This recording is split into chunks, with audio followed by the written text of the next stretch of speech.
Hey folks, this is Vint with Ads Gaming Addiction, and today we're going to quickly review Landnama. Now it's important to stress that what you're looking at here is a preview build. According to the press email that I received, the game is due to release in summer of 2023, so everything that you're about to see here is most definitely subject to change. In the upper left-hand corner, you can see it says Alpha number 3. This is a non-violent, Viking-themed roguelite survival base builder game where you're going to be racing against time, against winter. You'll be earning this currency called hearts by constructing various buildings, and in doing so, you'll be able to grow your little town, right? Now, as time goes on, you are penalized so many hearts. So you have to keep up with the heart production, otherwise you'll crash and burn. As far as what you can do in this game, you can just view your progression. It's nothing too grandiose. It's just clans unlocked, difficulties mastered, and achievements. All you're really doing is unlocking new clans. It's not like there's this whole tree that you can put points into, like in Gunfire Reborn, but, so it goes. When you start a new game, you can select your clan.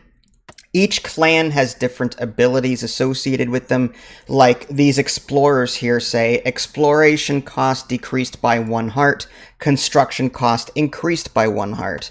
This one here, the mountaineers, difficult exploration cost decreased by 5, fishermen and harvest decreased by 1. Once you select the clan that you like, you'll be able to select your region, and each region has a, location that you're trying to find, this landmark, and you're going to be exploring tiles trying to do that.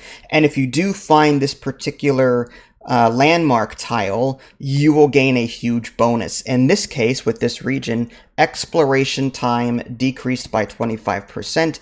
In the case of this region, construction cost decreased by 1 heart, and so on.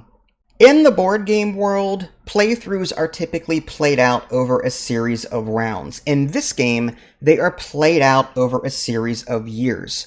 And at the end of every year, you will owe so many hearts to the game. If you cannot pay these hearts, you lose. There is a minimum and a maximum number that you can lose, and the AI will just randomly pick a number for you. During the year, you're going to be constructing buildings with these hearts, so you have to make sure you've got enough left over at the end of the year to pay the potential cost. And as the game goes on, as the years go on, these minimum and maximum potential heart loss values will increase. So the whole gameplay flow is construct new buildings to increase your heart income and your heart storage, but make sure that you've got enough left over at the end of the year to pay your cost. Now, the game is played out in real time. There is a timeline on the very top of the screen, and every time the timeline bar passes a heart, you generate that income, whatever it is, at that point in time. Now, luckily, there is a pause feature in this game, so if you just want to just wait and think about something before you do it, you can do that. There's no penalty to pausing the game and trying to math things out. Typically, the gameplay flow is this. You're going to be doing one of two things: exploring new tiles or building buildings on existing tiles. And on the bottom right-hand corner, you can see how many explorers you have and how many builders you have. And each biome in this game has a different set of buildings. So a grassland biome will have these buildings. The water biomes will have this, and the forest biomes will have this. And you'll have to make use of that because you'll need almost every single building in this game in order to stay afloat. It's just something I had to deal with. On occasion, you'll find these special tiles with little stars on them. They allow you to construct special case buildings that are very useful to you, so you don't want to pass up the exploration element.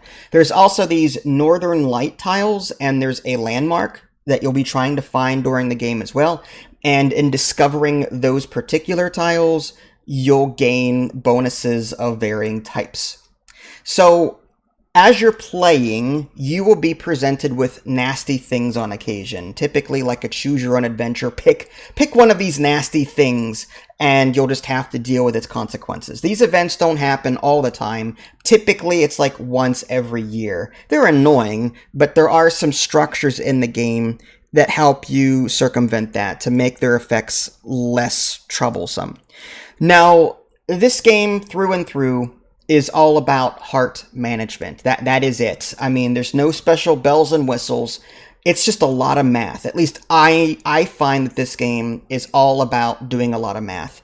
And when I say a lot of math, it's more like, okay, I've got 13 hearts and I've got this amount of income coming in, which is going to push me over my maximum. That means I'm going to be wasting 3 hearts. So now I need to build a structure that will be at least 3 hearts, but not so much to where I cannot pay the winter's cost at the end of the year. So I'm constantly pausing and mathing this out, and I find myself doing that on a regular basis in this game. It's both annoying but satisfying when it all works out. Like, if you get it exactly to where, okay, I've got 12 hearts in my storage, and I have an income of 18, and my storage limit is 30. Oh, it's exactly 30. I am good. I am the most efficient in this game. I've got it down. I didn't waste anything, but I'm still at my maximum. The feeling that you get for doing that is great, but at the same time, it's a lot of math. I mean, it's simple math, but you're still going to be mathing things out a lot. And that might annoy some people. Not me. I don't mind the numbers. It's simple arithmetic, but still, it's kind of enjoyable to do that on occasion. But that's all you're doing, really, in this game. And that leads me to what I think about this game. This is more, to me, a coffee break style game. One that I would go into for maybe 10, 20 minutes and then do a run and then stop. There's really no, like, in-depth progression. I'm not saying there needs to be.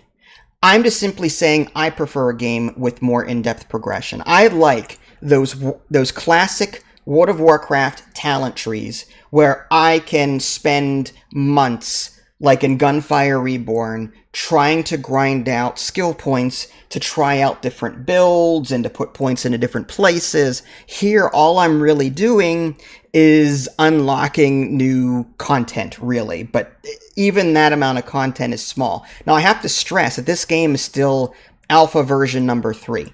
So maybe the developer will be adding more to this game. I also don't know what the price is going to be. My press email did not come with a price tag on it. So this is just one of those things where you're going to have to look at the price tag and then look at this style of game and see if it's worth it.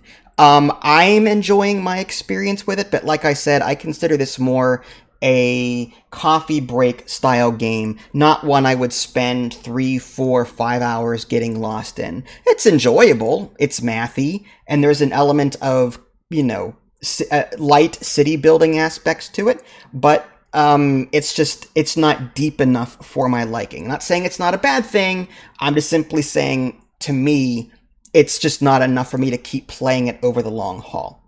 Well, if you guys haven't already, subscribe to me on Twitch and YouTube. That way you can stay up to date with any new content I happen to publish. This is Vince, thanks for watching, and I will catch you all next time. Take care.